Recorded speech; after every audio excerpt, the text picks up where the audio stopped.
Assalamualaikum warahmatullahi wabarakatuh. Waalaikumsalam warahmatullahi wabarakatuh.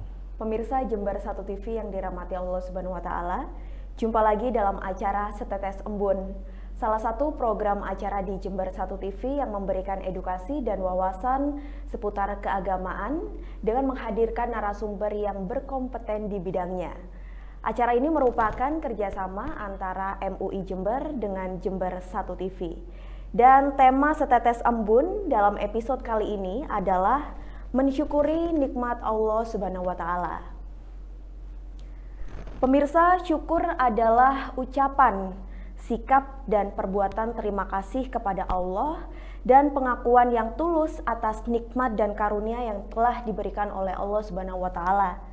Nikmat yang telah diberikan oleh Allah kepada manusia sangat banyak sekali dan macam-macamnya juga sangat banyak bentuknya. Setiap detik yang dilalui oleh manusia tak pernah luput dari yang namanya nikmat Allah Subhanahu wa taala. Karena sangat besar dan banyaknya nikmat yang telah diberikan oleh Allah Subhanahu wa taala telah dijelaskan dalam Quran Surat An-Nahl ayat 18. Sejak kita lahir ke dunia dalam keadaan tidak tahu apa-apa, kemudian diberi oleh Allah pendengaran, penglihatan dan juga pikiran, kemudian kita menjalani kehidupan di dunia sampai pada akhirnya kita kembali kepada Allah Subhanahu wa taala dan bertemu di akhirat kelak, kita tidak akan pernah bisa luput dari yang namanya nikmat Allah Subhanahu wa taala. Maka terkutuklah kita sebagai hamba Allah yang tidak mau bersyukur atas nikmat yang telah diberikan oleh Allah Subhanahu wa taala. Lalu bagaimana cara kita untuk mensyukuri nikmat Allah tersebut? Telah hadir di studio Jember 1 TV saat ini narasumber, beliau adalah Sekretaris MUI Jember, Ustadz Ahmad Badrus Solihin MA. Kita sapa terlebih dahulu pemirsa. Assalamualaikum Ustadz, selamat datang di Jember 1 TV. Waalaikumsalam warahmatullahi wabarakatuh. Bagaimana kabarnya? Alhamdulillah, sehat walafiat. Alhamdulillah, aktivitas tetap berjalan seperti biasa ya Ustadz? Iya, masih ngajar, masih macam-macam. Iya. Dan ini untuk berapa kalinya Ustadz untuk mengisi tausiah di acara Setetes Embun ini? 3 kali. Tiga kali ini ya Ustadz ya. Baik, tadi di awal saya sempat menyinggung sedikit mengenai nikmat Allah Subhanahu wa taala, di mana kita lahir di dunia ini tidak pernah luput dari yang namanya nikmat Allah. Lalu bagaimana sih Ustadz cara kita mensyukuri nikmat Allah tersebut? Langsung saja Ustadz memberikan pemaparan kepada pemirsa Jember 1 TV. Baik. Assalamualaikum warahmatullahi wabarakatuh. Waalaikumsalam warahmatullahi wabarakatuh. Bismillahirrahmanirrahim. Alhamdulillahirabbil alamin wa bihi nasta'inu ala umurid dunya waddin wassalatu wassalamu ala asyrafil anbiya'i wal mursalin sayyidina Muhammadin wa ala alihi wa sahbihi ajma'in, amma ba'du. Para pemirsa di rumah dan penonton di studio yang dirahmati Allah, seperti yang sudah disampaikan oleh presenter tadi, bahwa kita manusia dan bahkan seluruh makhluk ciptaan Allah ini punya hutang yang sangat besar ya. Bahkan hutang kita itu nggak bisa dihitung saking banyaknya, saking besarnya kepada Allah, kepada Sang Pencipta, yaitu berupa nikmat. Nikmat itu kan sesuatu yang membuat kita mudah, membuat kita senang, membuat kita bahagia, semua kebutuhan kita terpenuhi, dan apa itu semua adalah pemberian dan karunia Allah semata.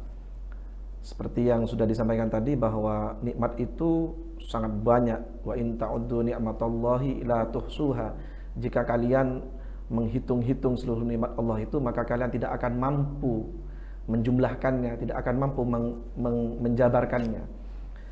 Apa saja nikmat itu dan mengapa kita harus bersyukur atas nikmat itu? Para ulama membagi nikmat itu secara garis besar pada 2 hal. Pertama, nikmat yang menjadi tujuan dari kehidupan kita, yaitu apa? Bahagia di akhirat kelak. Kebahagiaan di akhirat ini karena kita nanti mendapatkan rahmat, mendapatkan ridha dari Allah Subhanahu wa taala. Bagaimana untuk mendapatkan itu? Maka ada nikmat bagian kedua, yaitu nikmat yang merupakan cara bagi kita untuk mencapai nikmat sebagai tujuan tadi. Artinya bagaimana cara kita untuk bahagia hidup di akhirat? Maka Allah juga memberikan bagi kita nikmat yang kedua, yaitu nikmat sebagai cara untuk mencapai tujuan itu. Pertama, nikmat itu berupa iman, Islam, dan keluhuran akhlak. Ini terkait dengan nikmat yang bersifat kejiwaan, ruhani. Yang kedua adalah nikmat berupa tubuh yang lengkap, tubuh yang fungsional, yang sehat, dan memberi kita kemampuan secara jasmani dan fisik untuk melakukan aktivitas apapun. Yang ketiga, kesenangan yang bersifat materi, misalkan harta, jabatan, dan lain sebagainya. Dan yang terakhir adalah hal-hal yang membawa kepada sifat keutamaan, seperti hidayah, petunjuk dari Allah, dan lain sebagainya. Nah, atas nikmat-nikmat inilah maka kita dituntut untuk bersyukur. Bersyukur itu, para hadirin yang dimuliakan Allah, seperti disampaikan tadi, adalah ucapan terima kasih kita, adalah ekspresi kita berterima kasih dan memuji kepada Sang Pemberi nikmat, yaitu Allah Subhanahu wa Ta'ala. Syukur itu sendiri sebenarnya hakikatnya adalah hikmah, adalah kebijaksanaan. Allah menekankan di dalam surat Luqman ayat 12 yang berbunyi, a'udzubillahi minasyaitonirrajim, wa ataina Luqmanal hikmata anishkur lillah wa may yashkur fa innama yashkuru li nafsihi wa man kafara fa innallaha ghaniyyun hamid. Allah berfirman bahwa Allah telah memberikan kepada Luqman sebuah hikmah. Luqman ini menurut sebagian ulama adalah seorang nabi tapi bukan rasul. Menurut mayoritas ulama, Luqman ini adalah orang yang bijaksana, seorang ulama, seorang arif bestari, ya, seorang bijak bestari yang hidup pada zaman Bani Israel. Nah, Luqman ini oleh Allah diberikan keistimewaan, walaupun secara fisik, secara kondisi lahiriah dia dianggap lemah, dianggap bukan orang yang istimewa, tapi dia memiliki keistimewaan yaitu berupa hikmah. Nah, salah satu hikmah terbesar yang dianugerahkan Allah kepada Luqman adalah bersyukur. Jadi Luqman oleh Allah diberi hikmah berupa bersyukur. Bersyukur kepada siapa? Bersyukur kepada Allah Subhanahu wa Ta'ala, juga bersyukur kepada kedua orang tua, dan bersyukur kepada orang-orang yang baik yang pernah melakukan kebaikan kepadanya. Di dalam ayat itu juga Allah menekankan bahwa syukur itu sebenarnya kembali kepada diri manusia sendiri, bukan kembali kepada Allah, bukan. Yang membutuhkan syukur itu ya manusia itu sendiri. Lalu barang siapa yang tidak bersyukur atau kufur nikmat, maka Allah tidak butuh kepada orang itu. Atau dalam ayat lain, surat Ibrahim ayat 7, Allah menekankan, la in syakartum la azidannakum wa la in kafartum inna azabi lasyadid. Jika kalian bersyukur maka niscaya aku akan menambahkan nikmat-nikmatku. Tetapi kalau kalian kufur, tidak bersyukur kepadaku, maka azabku sangatlah pedih. Hadirin yang dimuliakan Allah. Lalu pertanyaannya sekarang seperti yang ditanyakan tadi, bagaimana cara kita bersyukur? Menurut Imam Al-Ghazali, syukur itu meliputi 3 hal.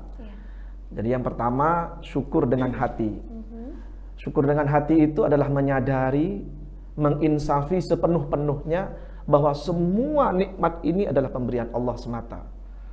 Makhluk, orang-orang di sekitar kita itu hanya sarana saja. Misalkan seperti saya kerja sebagai PNS, maka gaji saya sebagai PNS itu adalah sarana, ya, sarana dari saya untuk merasakan nikmat dari Allah. Intinya semua nikmat Allah itu sebenarnya adalah nikmat karunia Allah semata. Yang kedua, syukur dengan lisan. Syukur dengan lisan ini dengan terus menerus, atau kalau tidak bisa terus menerus, ya memperbanyaklah, kita memperbanyak mengucapkan alhamdulillahirabbil alamin dalam kondisi apapun. Dalam kondisi apapun, terutama dalam kondisi kita menerima nikmat atau merasakan suatu kebahagiaan tertentu atau kegembiraan tertentu, ya sangat dianjurkan berzikir atau wirid alhamdulillahirabbil alamin. Segala puji bagi Allah, Tuhan semesta alam. Yang terakhir, dan ini yang tak kalah penting, adalah bersyukur dengan amal perbuatan. Jadi pertama, kita mensyukuri tubuh kita, anggota tubuh yang merupakan anugerah Allah ini, kita syukuri dengan apa? Misalkan Mata kita jaga, jangan melihat hal-hal yang melanggar agama. Pikiran kita, otak kita gunakan sebaik-baiknya untuk berpikir bagi kemaslahatan seluruh umat manusia. Tangan kita, kaki kita arahkan untuk melakukan hal-hal yang bermanfaat bagi sesama. Mulut kita, kurangilah berbicara hal-hal yang bisa menyakiti orang lain. Kurangilah berbohong, jauhilah itu semua. Tapi sebaliknya mulut kita pakai untuk hal-hal yang berguna dan bermanfaat. Kelamin misalkan ya, mohon maaf, kelamin kita harus dijaga. Jangan sampai kita melakukan hal-hal yang terlarang oleh agama, misalkan berzina, naudzubillah min dzalik. Nah, 3 hal ini jika dilakukan dengan sinkron, dengan komprehensif, maka insya Allah akan mengarahkan kita menjadi hamba yang bersyukur ya. Abdan syakura, hamba yang banyak bersyukur kepada Allah Subhanahu wa taala. Dan sekali lagi, dengan bersyukur itu maka kita sudah mengarah kepada separuh keimanan. Separuhnya lagi apa? Separuhnya lagi adalah kesabaran. Kalau sabar dan syukur dilakukan dengan seimbang, maka insya Allah iman kita sudah bisa dikatakan sempurna. Amin, mudah-mudahan begitu ya Ustaz. Amin, amin. Ya. Seperti yang sering kali kita bahas ya Ustadz ya, bahwasanya kita di dunia ini tidak pernah luput dari yang namanya nikmat Allah Subhanahu wa taala. Yeah. Mensyukuri nikmat Allah. Ini ada 2 kata yang berbeda ya Ustadz berarti ya. Bersyukur dan kemudian nikmat. Yeah. Nah, orang hidup di dunia pasti mempunyai tujuan dan ambisi ya Ustadz ya, untuk mencapai apa yang diinginkan. Kemudian apakah orang yang terus mengejar ambisinya dan tidak pernah puas dengan apa yang dia peroleh, apakah orang tersebut termasuk orang yang bersyukur Ustadz?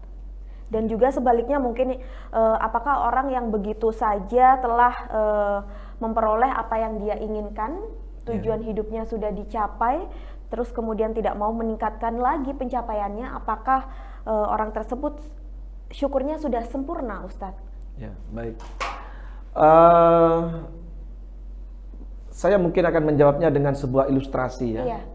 Ada cerita yang cukup menarik tentang 2 orang Sufi. Sufi itu orang yang mencoba berproses untuk terus-menerus mendekatkan diri kepada Allah. Sufi ini hidup sekitar abad kedua atau ketiga Hijriah ya. Yang pertama namanya Ibrahim bin Adham, dia gurunya. Kemudian punya seorang murid ya, namanya Syaqiq al-Balkhi. Nah, Al-Balkhi ini rumahnya di Balkh. Balkh itu kalau sekarang masuk kawasan perbatasan antara Iran dan Afghanistan. Suatu waktu Syaqiq Al-Balkhi ini ingin datang sowan, ingin datang mengunjungi gurunya yang namanya Ibrahim bin Adham. Ibrahim bin Adham ini hidup di ibu kota kerajaan Islam waktu itu, dinasti Abbasiyah yang berada di Baghdad. Nah, di tengah perjalanan Syaqiq Al-Balkhi ini berjumpa dengan 2 ekor burung. Yang satu burung buta, sayapnya patah. Dia tidak bisa kemana-mana, hanya diam saja di sangkarnya. Yang satu lagi burung yang sehat, segar bugar. Yang cukup unik dalam perjumpaan itu, si burung yang sehat itu tampak terus-menerus melayani si burung yang cacat tadi. Dikasih makan, disuapi dan seterusnya. Ini burung ya, bukan manusia tapi burung.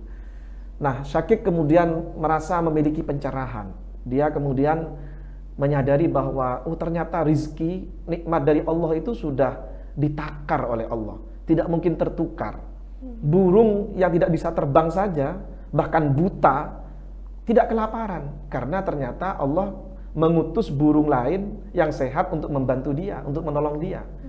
Maka kata Syaqiq, ya ngapain juga manusia ini bersusah payah, berlebih-lebihan mengejar ambisinya. Iya. Nah ini, taruhlah kalau dari pertanyaan tadi, ini yang kedua lah, merasa puas dengan yang diterima, apapun yang diterima, sudahlah terima saja, kira-kira begitu. Tapi begini yang menarik, Syaqiq kemudian melaporkan peristiwa ini kepada gurunya. Ketika sudah bertemu dengan gurunya, dia laporkan itu. Dia cerita tentang 2 burung tadi. Dan kemudian gurunya bertanya, menurut kamu apa kesimpulannya? Ya kesimpulannya tadi, bahwa kita harus qanaah, harus menerima, ya nerimo lah kata orang Jawa, ya nerimo apapun yang diberikan Allah. Toh itu tidak akan tertukar. Lalu bagaimana komentar sang guru? Ini yang menarik ya. Sang guru tertawa. Kamu itu terlalu dangkal melihat sebuah peristiwa. Mengapa yang kamu lihat hanya burung yang tidak berdaya itu, yang membutuhkan bantuan itu? Mengapa kamu tidak melihat burung yang membantu itu?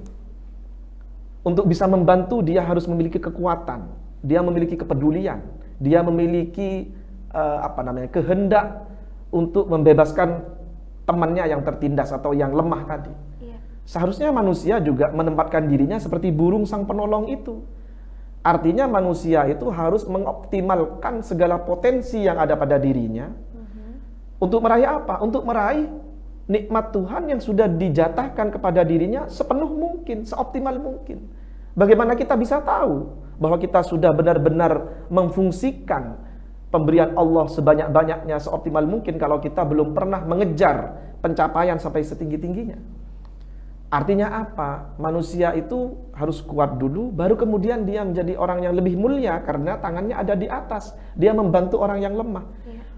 Jadi dari dua burung tadi itu kan jelas lebih hebat burung yang membantu, burung yang memberi itu. Ya sama dengan manusia. Al-yadul ulya khairun minal yadis sufla. Tangan yang di atas yang memberi itu jelas lebih mulia, lebih memberi manfaat daripada orang yang menerima pemberian saja. Nah, kira-kira itu wujud syukur itu sebenarnya ya tergantung kadar atau potensi atau posisi masing-masing. Kalau kita manusia ya. Jadi orang yang sangat lemah misalkan sudah berusaha sekuat tenaga, bekerja dan lain sebagainya, banting tulang, kok ya dapatnya hanya itu-itu saja. Ya sudah bersyukur bahwa itu adalah pemberian Allah. Ini namanya qanaah. Jadi qanaah itu beda dengan putus asa ya. Kalau putus asa itu belum ngapa-ngapain sudah, ya sudahlah, saya diem aja. Nah, itu bukan qanaah, itu namanya putus asa. Kalau dengan dikaitkan dengan pasrah, Ustadz?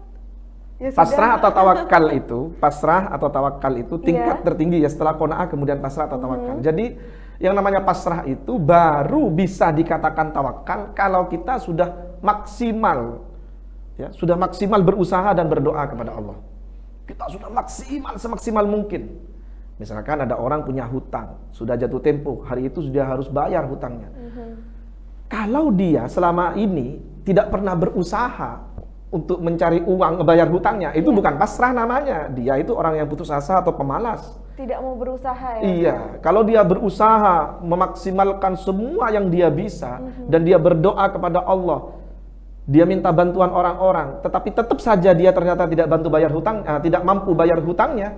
Nah, baru itu kira-kira yang disebut sebagai makom dia sudah di situ, kira-kira ya harus tawakal lah. Karena memang perbedaannya juga sangat tipis sekali Ustadz antara pasrah dan juga putus asa. Itu yang perlu diluruskan kepada masyarakat seperti itu ya Ustadz. Baik, kembali ke pertanyaan tadi Ustadz, dengan jawaban yang telah diberikan oleh Ustadz tadi, itu merupakan bersyukur dengan amal perbuatan, begitu ya Ustadz ya? Betul. Artinya kita ketika mendapatkan nikmat dari Allah Subhanahu Wa Taala, kita juga harus bisa mengamalkannya kepada sesama yang membutuhkan. Iya, kalau kita diberi harta, sedekah yang banyak, infak yang banyak gitu. Kalau kita diberi kekuasaan, jabatan, jadi bupati misalkan atau jadi presiden ya, atau jadi apalah gitu, maka lakukan pekerjaan itu, amanah itu dengan sebaik mungkin. Berikan kemaslahatan, kebahagiaan, kesejahteraan bagi seluruh orang yang berada di bawah kewenangannya. Nah, itu namanya bersyukur yang optimal itu. Seperti guru ya, saya jadi guru atau dosen, maka wujud syukur saya itu adalah mengamalkan ilmu yang saya bisa untuk memberikan pencerahan, mencerdaskan anak didik saya. Bukan sekedar apalah ya gitu ya, sekedar ngajar, sekedar memenuhi kewajiban, bukan begitu. Yang namanya syukur optimal itu ya begitu. Nah, itu bukan ambisi yang berlebihan gitu. Jadi orang itu memang harus mengetes sebenarnya ya, harus mencoba sebenarnya kemampuan saya atau potensi saya ini sampai mana sih gitu. Kalau kemudian dia sudah mentok, ya mungkin sudah sampai di situ gitu. Ya, baik. Berarti walaupun tangan yang berada di atas atau yang memberi itu jauh lebih baik daripada yang menerima, tapi bukan berarti orang yang menerima itu buruk ya Ustadz ya? Enggak. Lalu bagaimana ketika seseorang yang membutuhkan itu tidak segan untuk meminta, bagaimana itu Ustadz? Iya. Nah, itu memang salah satu, ini sebenarnya agak beda, tapi tidak apa-apa, itu Iya. bagian dari syukur Iya. juga. Ada salah satu sifat yang sangat diagungkan ya di dalam Islam, itu namanya sifat iffah, atau kalau orangnya disebut afifun, kalau perempuan disebut afifah. Artinya itu dia menjaga kehormatan diri, menahan diri untuk tidak menunjukkan kelemahan diri kepada orang lain. Sehingga orang itu melihat bahwa orang ini baik-baik saja gitu. Misalkan saya sebenarnya nggak punya uang sama sekali hari ini untuk ngasih belanja istri saya nggak ada uang gitu. Tetapi saya mencoba untuk menjaga diri untuk tidak menjadi peminta-minta. Ya. Tidak bawa proposal misalkan.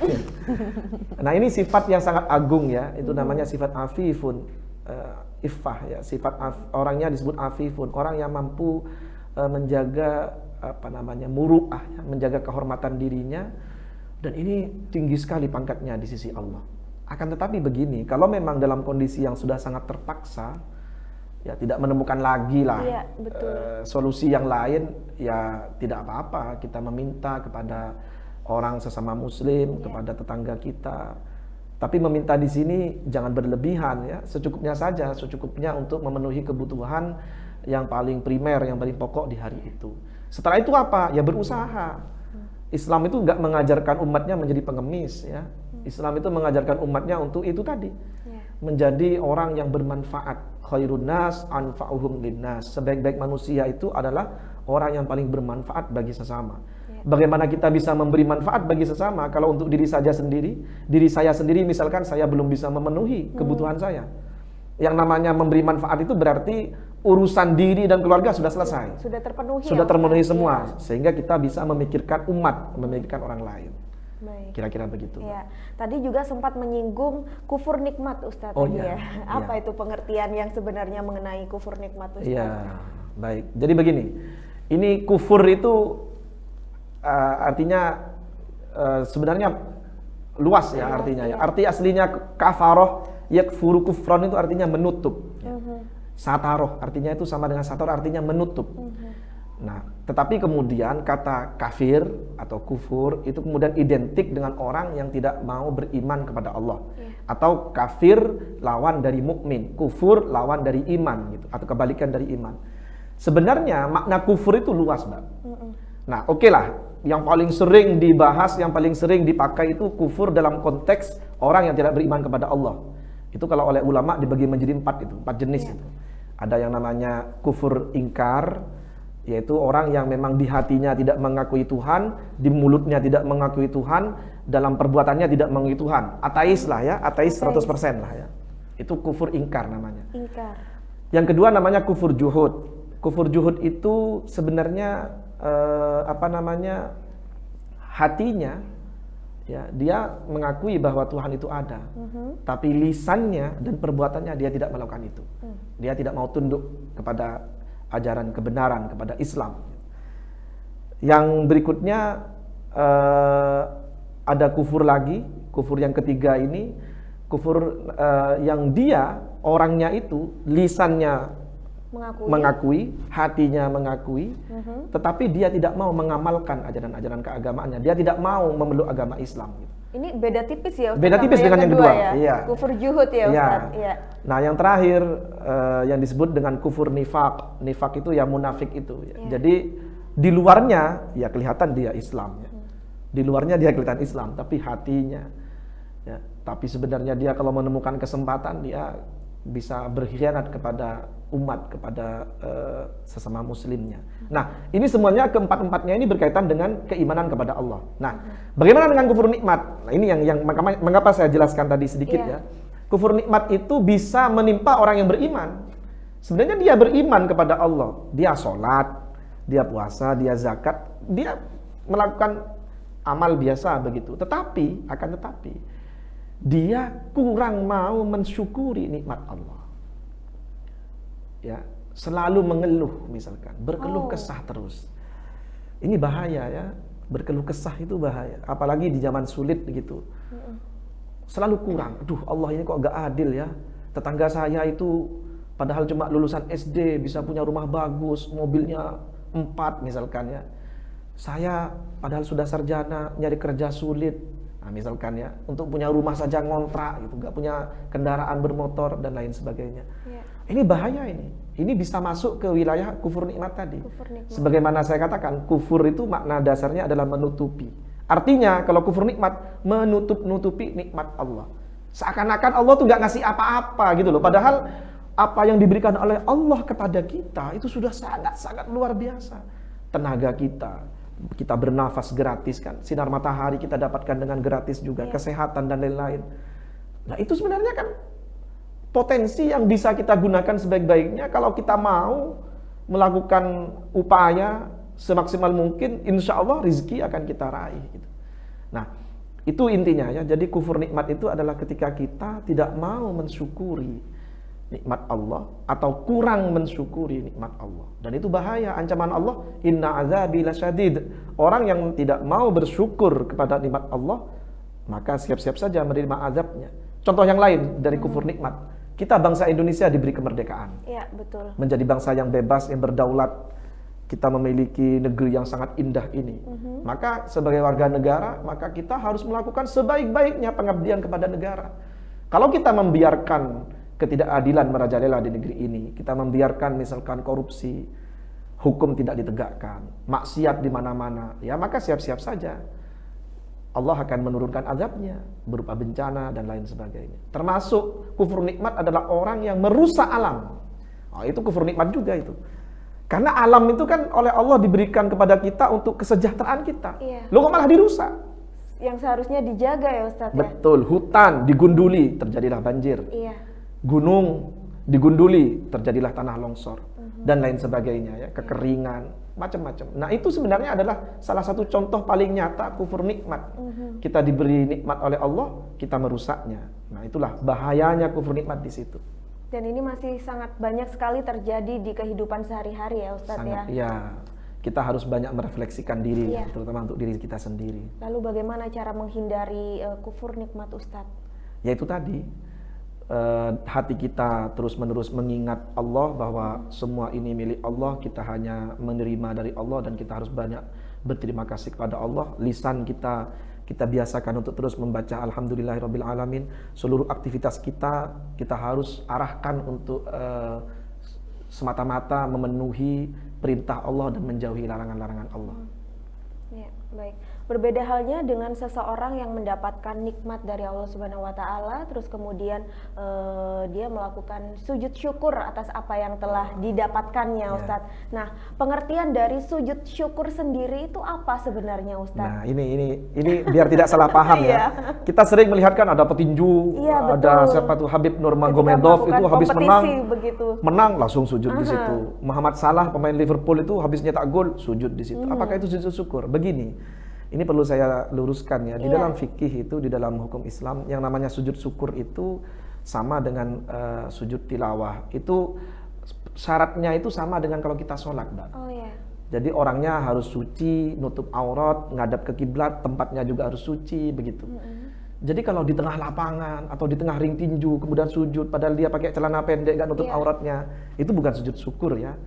Jadi sujud syukur itu ya orangnya niat gitu. Ada takbiratul ihramnya ya, Allahu Akbar, berdiri dulu, habis itu dia bersujud. Dalam sujud itu dia baca sajada wajhiya lilladzi khalaqahu wa sawwarahu wa syaqqa sam'ahu wa basarahu bihaulihi wa quwwatihi fatabarakallahu ahsanul khaliqin. Habis itu dia duduk sebentar, kemudian salam. Assalamualaikum warahmatullahi wabarakatuh. Assalamualaikum warahmatullahi wabarakatuh. Jadi ini mirip dengan sujud tilawah ya. Ada sujud tilawah juga kalau kita baca Al-Qur'an kemudian nyampe ke surat ke ayat sajadah gitu, kita sujud tilawah. Jadi ada caranya, ada bacaannya, ada syarat-syaratnya ya.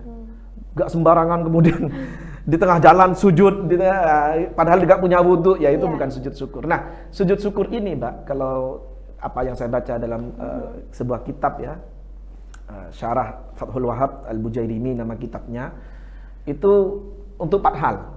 Yang pertama, ketika kita mendapatkan kebahagiaan mendadak. Tiba-tiba misalkan Mbak Prima namanya, Mbak Prima dapat hadiah undian menang Fortuner. Amin, mudah-mudahan. Iya, misalkan ya, dalam kondisi tanpa terencana. Iya. Tiba-tiba datang, waduh, lah ini sujud syukur. Kalau cuma sehari-hari kayak saya setiap awal bulan dapat gaji, lah nggak usah sujud syukur lah, itu kan biasa, bukan kebahagiaan mendadak ya. Yang kedua, itu kalau kita melihat ada orang melakukan kemaksiatan di depan mata kita. Na'udzubillah, misalkan kita lihat ada orang mabuk-mabukan, atau merampok, atau dia mencuri, atau dia berzina di depan kita. Maka sunnah bagi kita untuk sujud syukur. Sujud syukur di sini maksudnya kita bersyukur karena Allah melindungi kita dari itu. Oh, begitu maksudnya ya, Ustaz. Ya. Yang ketiga, kita bersyukur kalau kita melihat ada bencana. Bersyukur karena kita diselamatkan dari bencana itu sebenarnya, dan memohon kepada Allah supaya kita diselamatkan dari bencana itu. Dan yang terakhir, kalau kita melihat ada orang mengalami kekurangan, kena aib, misalkan cacat misalkan, kita bersyukur karena anggota tubuh kita masih lengkap. Gitu. Tapi jangan sujud di depan orang yang cacat itu, karena itu bisa membuat dia tersinggung. Terkucilkan ya Ustaz. Ya. Nah itu artinya apa? Artinya sebenarnya sujud syukur itu ekspresi sujud, bentuk, ekspresi syukur kita kepada Allah karena sesuatu yang menurut kita sangat luar biasa. Nah, ini yang memang perlu diluruskan kepada masyarakat, bahwasanya ketika kita mendapatkan sesuatu nikmat dari Allah Subhanahu wa taala, kita tidak serta-merta bisa melakukan sujud syukur karena semua ada tata caranya. Betul. Ya Ustadz ya. Nah, itu apakah harus wudhu terlebih dahulu Ustadz? Iya. Tapi begini, ada juga ulama yang mengatakan karena ini bukan sholat yang lengkap gitu, walaupun nggak wudhu ya nggak apa-apa. Tetapi harus suci, tempatnya harus suci begitu. Artinya apa? Artinya ya jangan kita misalkan di tengah jalan langsung sujud situ, wah ini jangan-jangan di jalannya itu ada tai kucing atau apa gitu kan. Ya tetap ini adalah bagian dari upaya kita untuk menghadap kepada Allah. Ini ada nilai ibadahnya gitu, ini ibadah ya. Nah, kemudian itu tadi mungkin merupakan bentuk rasa syukur secara spontanitas ya Ustaz ya, tanpa melihat dulu keadaannya atau kondisinya seperti apa. Kemudian hukumnya bagaimana kalau demikian Ustaz? Apakah tidak diterima ungkapan syukurnya oleh Allah Subhanahu wa taala? Ya itu. Ya kalau dia baca alhamdulillah gitu ya nggak apa-apa ya. Cuma bahayanya kan begini, dia sujudnya kepada siapa, untuk siapa ya. Karena kalau itu diniatkan sujud kepada selain Allah ya jelas tidak boleh ya. Kalau sujudnya kepada Allah ya boleh, walaupun itu mungkin tidak dihitung sebagai sujud syukur. Seperti saya katakan tadi, ada petinju menang padahal banyak darahnya, dia gak pakai baju, cuma pakai celana pendek, kemudian sujud di ring begitu. Ya itu bukan sujud syukur ya. Pemain sepak bola di lapangan pakai sepatu sujud ketika nyetak gol, itu bukan sujud syukur dalam arti yang tadi yang saya jelaskan. Dalam arti yang sesungguhnya. Baik. Masya Allah, sangat luar biasa sekali Ustadz apa yang diberikan tadi tausiah mengenai mensyukuri nikmat Allah Subhanahu wa taala. Nah, ini tak terasa waktunya sudah hampir habis ini Ustadz. Boleh Ustadz kami persilahkan untuk memberikan sedikit kesimpulan mengenai tema dalam episode Setetes Embun kali ini. Baik, hadirin yang dimuliakan oleh Allah, bersyukur itu tidak merendahkan harkat dan martabat kita. Justru bersyukur itu mengangkat kita pada derajat yang mulia. Mengapa? Karena bersyukur itu adalah kita berterima kasih kepada Zat yang Maha Pemberi segalanya bagi kita. Jangankan kepada Allah, berterima kasih kepada sesama manusia saja itu adalah salah satu akhlak yang mulia. Kita berterima kasih kepada orang tua, berterima kasih kepada guru, berterima kasih kepada sahabat-sahabat, itu adalah akhlak yang sangat mulia. Apalagi kita bersyukur kepada Allah yang memberikan segalanya kepada kita. Oleh karena itu, mari kita mulai saat ini menanamkan kepada diri kita, kesadaran kita, lisan kita, dan seluruh tingkah laku, sikap, dan perbuatan kita mencerminkan wujud syukur kita kepada Allah, yaitu dengan melakukan amal-amal kebaikan, melakukan semua perintah Allah, dan menjauhi larangan-larangannya. Dengan demikian, insya Allah kita termasuk hamba Allah yang bersyukur, dan dengan demikian kita akan memperoleh ridha dan rahmat dari Allah Subhanahu wa taala. Amin ya rabbal alamin. Baik, saya ucapkan terima kasih Ustadz Ahmad Badrus Solihin MA yang sekaligus menjadi sekretaris MUI Jember. Terima kasih atas tausiah yang telah diberikan. Pemirsa, demikian tadi Setetes Embun episode kali ini dengan tema mensyukuri nikmat Allah yang telah diberikan penjelasan atau edukasi kepada kita semua oleh Ustadz Ahmad Badrus Solihin MA, beliau yang merupakan Sekretaris MUI Jember. Semoga dari tayangan ini dapat bermanfaat untuk kita, menjadikan kita hamba Allah yang selalu tidak pernah lupa untuk bersyukur atas nikmat yang telah diberikan, dan tayangan ini dapat menjadikan kita menjadi hamba Allah yang lebih baik lagi ke depannya. Pemirsa, saya Prima Arfantari beserta kru yang bertugas mengucapkan terima kasih atas kebersamaan Anda, dan Anda dapat menyimak tayangan ini melalui website kami di www.jember1tv.id. Sampai jumpa dan wassalamualaikum warahmatullahi wabarakatuh. Waalaikumsalam warahmatullahi wabarakatuh.